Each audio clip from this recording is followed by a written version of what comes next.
요한계시록 19장 1절에서부터 10절까지입니다. 1절에 보면 2일 후에, 이 말은 7장 18장에 큰 음녀와 큰 바벨론이 멸망한 후에라는 말씀입니다. 하나님의 천사가 맷돌짝을 먼 바다에 던지듯이 바벨론을 그렇게 던져버렸습니다. 하늘과 성도들과 사도들과 선지자들아, 그로 말미암아 즐거워하라. 하나님이 너희를 위하여 심판을 행하셨습니다. 바벨론을 사모하고 바벨론에 속한 사람들은 이 날이 슬픈 날입니다. 모든 걸 잃어버리는 날입니다. 그러나 하나님의 백성들, 성도들은 이 날이 바로 기쁜 날입니다. 왜냐하면 하나님께서 모든 것을 갚으시는 날이기 때문에 그렇습니다. 이 일이 있고 나서 바벨론에 푹 빠져서 바벨론의 빨대를 꽂고 거기 모든 영혼을 걸고 거기 모든 인생을 걸고 거기가 자기의 영원한 보금자리라고 생각하고 살았던 자들은 그것이 눈앞에서 사라지는 날 슬퍼하고 통곡하고 안타까워했습니다. 그런데 하나님의 사람들의 반응은 전혀 달랐습니다. 할렐루야입니다. 바벨론이 눈앞에서 사라지는 걸 보면서 깜짝 놀라는 것이 아니에요. 성경에 나타낸 대로 할렐루야.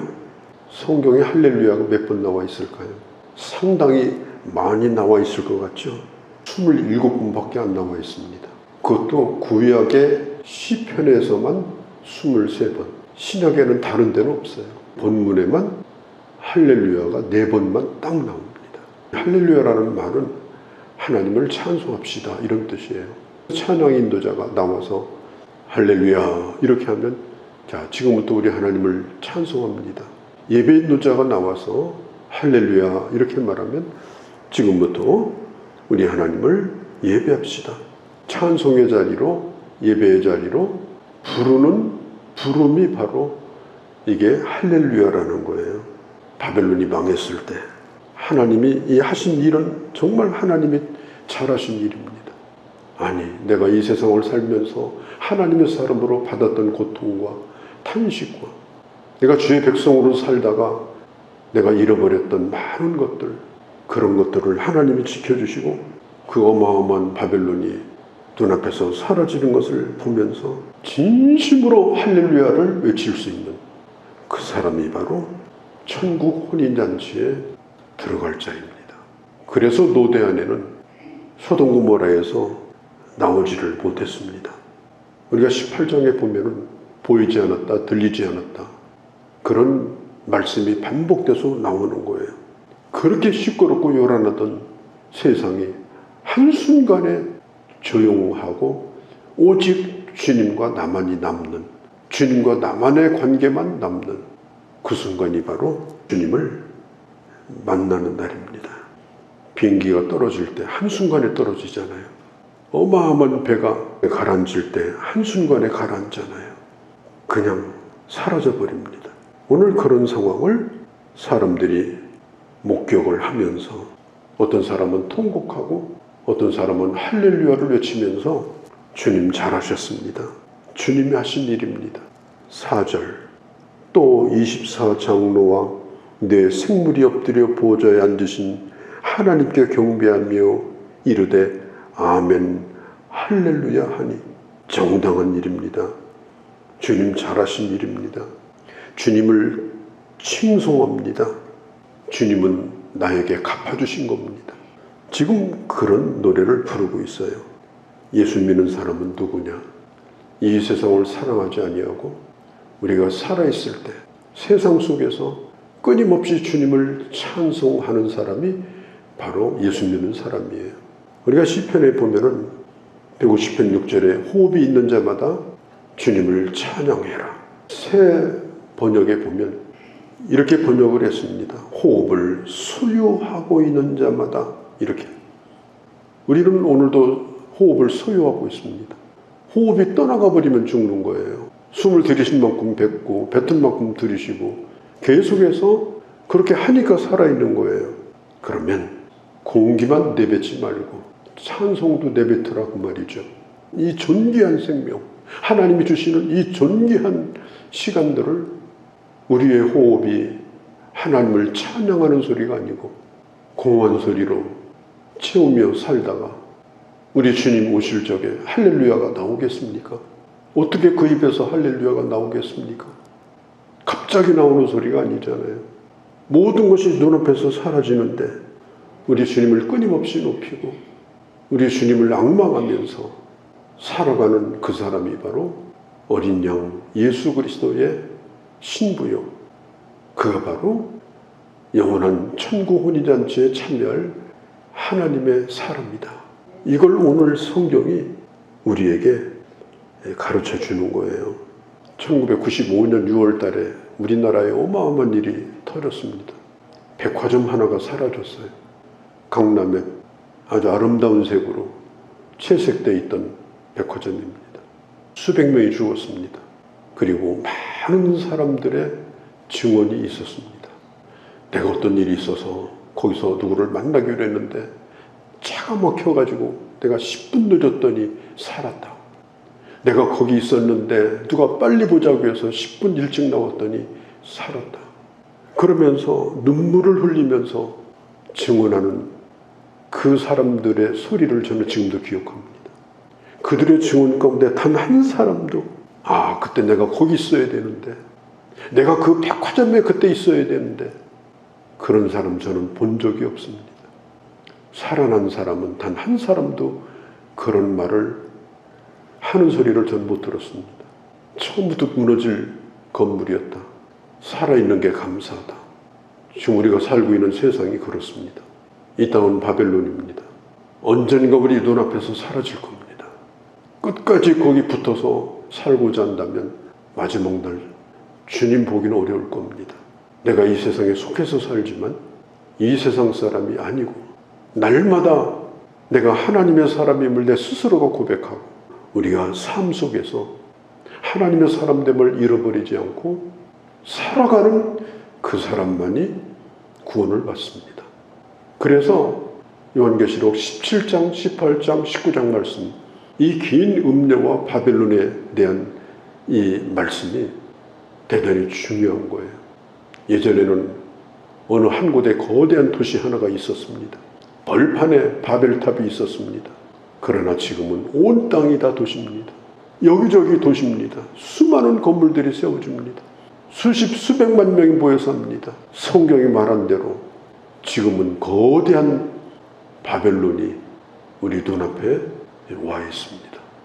이런 가운데 나는 이 말씀을 들으면서 오늘 내가 여기 살지만 오늘 모든 것이 내 눈앞에서 내가 쌓은 것들, 내 것이라고 붙여놓았던 것들이 하루아침에 다 사라질 때, 그럴 때 세상이 다 꺼진 줄 알고 절망하고 좌절하고, 하나님의 사람은 그렇게 살 수가 없습니다.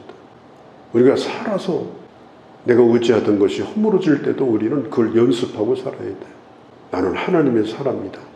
잊어버린 것은 아무것도 아니다. 이것은 지푸라기에 불과하다. 내 인생의 기초는 이것이 아니다.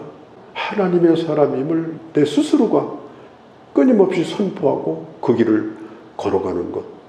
할 수 없이 놓고 가는 것이 아니라 깨끗하게 놓고 우리가 하나님 앞에 갈 수 있는 그런 준비를 지금 하고 사는 것이 오늘 우리가 살아있는 지금 이 시간이 되어야 한다.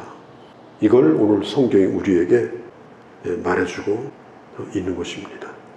이제 어린 양의 혼인잔치가 시작이 됩니다. 네 번째 할렐루야를 외칠 때 그때의 연기가 세세토록 올라갑니다. 다 타면 꺼지는 연기가 아닙니다. 소돔 고모라가 멸망할 때도 옹기점의 연기가 솟아오르듯 올랐다고 했습니다. 그러나 바벨론이 사라지는 그 연기는, 그것은 영원히 사라지지 않는 영원한 형벌의 연기가 될 겁니다. 그리고 곧바로 혼인잔치가 준비가 됩니다. 이 혼인잔치는 세상의 유혹을 이기고 믿음을 지킨 하나님의 사람들, 정말 하나님이 붙들어주지 않으면 한시도 살 수 없는 그런 힘든 가운데서도 믿음을 끝까지 지킨 사람들, 그 사람들이 이제 이 잔치에 초대를 받게 됩니다. 그들은 하나같이 말해요. 하나님 잘하셨습니다. 이제 드디어 제가 자유롭게 되었습니다. 이제 드디어 주님과만 영원히 살 수 있게 되었습니다. 오늘 성경이 말하잖아요. 7절에 혼인계약이 이르렀고 그의 아내가 자신을 준비하였습니다. 평생 살면서 준비한 거예요. 그날을 기다리면서 우리는 주님 만날 기약을 가지고 이 세상을 살고 있어요. 신부가 결혼 날짜를 기다리며 준비합니다. 제일 신경 쓰는 게 들여서 준비하는 거죠. 가장 깨끗하고 아름답고 누가 보아도 신부답고 그런 옷을 원합니다. 짐승을 탄 음녀의 옷은 온갖 색으로 채색된 감나가 보이는 그런 옷이었습니다.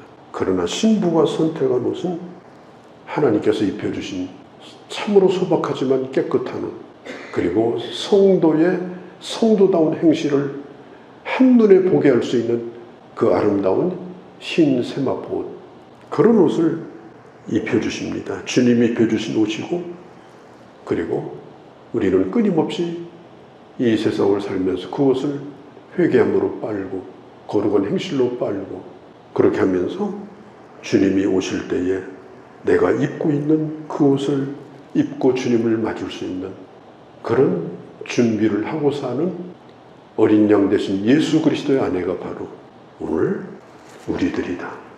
우리는 이미 이 옷을 받았습니다. 예수님이 비유로 하신 말씀 가운데 준비가 안 된 여인은 문을 닫아버렸다고 했습니다. 그는 어리석은 처녀들이었습니다. 문은 다시 열리지 않았습니다. 우리는 이 세상을 살면서 입어보고 싶고 걸쳐보고 싶고 그냥 그렇죠. 그러나 정말 소박하고 단순하지만 내가 하나님의 사람 된 것, 그거보다 더 순종한 것은 없다.